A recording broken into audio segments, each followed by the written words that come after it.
Hello tout le monde, j'espère que vous allez bien. On est parti pour un nouvel épisode du Daily.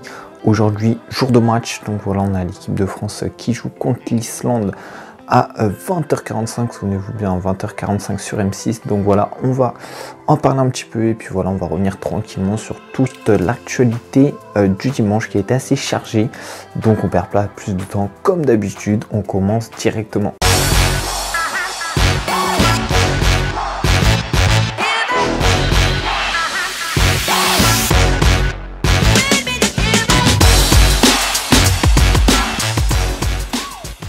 Au passage, je voulais remercier Vaem, voilà, donc merci pour la petite pub. Donc voilà, n'hésitez pas, on organise un concours sur son Instagram. Vous pouvez gagner 50 € de produits La Lulu. Donc voilà, n'hésitez pas à participer. Un petit like, un petit partage et un petit follow sur nos deux comptes et le tour est joué. Allez les gars, on commence directement avec l'actu. Donc en France, on a Giroud qui confirme que sa priorité en France, est Lyon. Donc voilà, il nous a dit, ça fait toujours plaisir, d'autant plus venant du président. Là, Lyon est un bon club. Lyon est ma priorité si je devais revenir en France. Oui, donc voilà, la réponse est assez claire. Bon, sinon on a appris que Neymar a eu 4 mois d'absence. Donc voilà, 4 mois d'absence sans jouer au foot. Et on a aussi appris que en Ligue 1, Neymar n'a participé qu'à 50% des matchs du Paris Saint-Germain. Donc voilà, c'est un ratio vraiment très faible pour un joueur de cette qualité. Voilà, jouer seulement la moitié des matchs et c'est vraiment très peu. La grosse info du jour, c'est Thomas Tuchel qui était approché par le Bayern Munich. Donc voilà, le Bayern Munich a approché le tacticien allemand et donc voilà, il voudrait qu'il vienne remplacer l'actuel entraîneur Niko Kovac. Donc voilà, Thomas Tuchel au Bayern, pourquoi pas, il est allemand, il connaît bien le championnat, bien la ville, etc. Donc ça pourrait être intéressant, mais bon, je pense quand même que pour l'instant, il est parti pour durer un petit peu au PSG. Donc à voir, mais voilà, un très bon choix du Bayern et un choix légitime au vu du travail qu'il produit au Paris Saint-Germain. La petite déclat du jour, c'est le président de Marseille qui a dit qu'il voulait dépasser l'OL. Donc l'Olympique de Marseille rêve encore de podium et de qualification pour la Ligue des Champions. Donc est-ce que vous y croyez les supporters marseillais? Ça risque d'être assez compliqué, mais voilà, il y a toujours l'espoir, rien n'est fait, il reste encore pas mal de matchs à jouer, même si ça se diminue progressivement, mais il y a encore des matchs, donc pourquoi pas, c'était un petit retournement de situation. Mbappé agace par son comportement, donc voilà, c'est ce qui est ressorti ces derniers temps. Donc voilà, l'attaquant du Paris Saint-Germain et des Bleus donne l'impression, voilà, de forcer les choses ces derniers temps. Donc on pense notamment à son action qu'il a ratée contre l'équipe de France et son face-à-face où il a fait exprès de tomber. Voilà, il y a eu pas mal de réactions suite à ça en disant qu'il n'avait pas besoin de ça, qu'il avait ses talents et qu'il ne devait pas rentrer dans cette spirale-là. Donc voilà, dites-nous ce que vous en pensez, pareil. On va maintenant parler un petit peu de l'actu à l'étranger. Donc on commence par parler du Real. Donc voilà, on parle tous les jours du Real, il se passe tout le temps des trucs. Donc on a Zinedine Zidane qui insiste pour que Sadio Mané rejoigne le Real de Madrid. Donc voilà, il veut vraiment qu'il rejoigne le Real et il voudra en faire une pièce maîtresse de sa future équipe. Donc voilà, ça pourrait être un choix intéressant.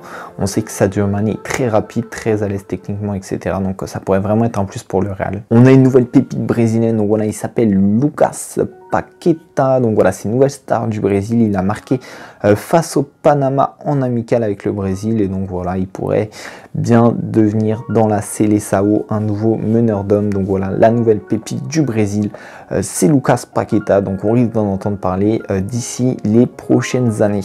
L'Allemagne a réussi à s'imposer face aux Pays-Bas. Donc voilà, la sélection allemande a réussi à remporter le match 3-2 contre les Pays-Bas. Donc au bout du suspense, grâce à Nico Schulz. Donc voilà, en toute fin de rencontre, il a inscrit le but de la victoire et donc les Pays-Bas s'inclinent 3-2 contre l'Allemagne. Bon, après Ramos, il encense un petit peu Messi. Il a fait une petite déclaration, je vais vous la dire. Je respecte Maradona, mais en Argentine, ils savent tous qu'il est à des années-lumière du meilleur joueur argentin de l'histoire, qui pour moi Léo Messi. Donc voilà, le grand rival, les deux grands rivaux maintenant, qu'il n'y a plus Ronaldo pour le Classico, donc Barça et Real. Donc voilà, Ramos qui est plutôt fair play, qui encense Messi. Donc au vu de sa saison, c'est totalement mérité, mais bon, venant de Sergio Ramos, ça fait plaisir. Voilà, pour une fois qu'il le tague pas ou qu'il lui fait pas une petite béquille, ça change. Bon, sinon en première ligue, on a Thierry Henry qui a été élu meilleur joueur étranger de l'histoire de la première ligue. Donc voilà, un titre mais juste exceptionnel pour un joueur d'exception. Enfin, on a Ander Herrera qui répond à l'intérêt du Paris Saint-Germain. Donc voilà, on sait que Ander Herrera avait été approché. Voilà, il y avait eu des petites rumeurs. Donc il nous a dit: je laisse tout le reste à mon agent, aussi bien en ce qui me concerne une prolongation avec United ou des discussions avec d'autres clubs en vue d'un départ. Donc voilà, Herrera au Paris Saint-Germain, ça a l'air de se confirmer un petit peu. Voilà, à chaque fois c'est des fausses déclarations pour préparer le truc, on connaît, on commence à bien connaître. Donc Ander Herrera au PSG, ça pourrait être très intéressant. On attaque maintenant notre rubrique avec les 3 meilleurs tweets. Aujourd'hui, il n'y en a plus de 2. Voilà, il n'y a plus trop de tweets ce week-end. Mais voilà, en ce jour du 28 mars, c'est un jour un petit peu triste parce que donc c'est le 11e anniversaire de la mort de Thierry Gilardi. Donc voilà, le célèbre commentateur des Bleus. Donc voilà, il avait été la voix des Bleus, il avait eu quelques réactions mythiques.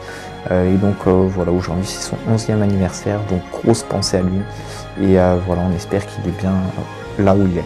Nouveau petit tweet également, on a Mbappé qui nous présente le maillot collector de l'équipe de France. Donc voilà, un maillot vraiment beau. Mais bon, on va pas se faire de fausses idées. On n'a toujours pas le maillot équipe de France 2 étoiles qui est disponible en boutique. Alors celui-là, on n'est pas prêt de l'avoir. Allez, c'est la fin de cet épisode du Daily. Donc les rencontres du jour à 20h45. On retenez bien l'horaire, c'est pas 21h. Donc on a Monténégro, Angleterre, Luxembourg, Ukraine, Portugal, Serbie, Turquie, Moldavie et bien sûr France-Islande. Donc voilà, petit match très sympathique France-Islande. On espère que nos Bleus vont réussir à s'imposer.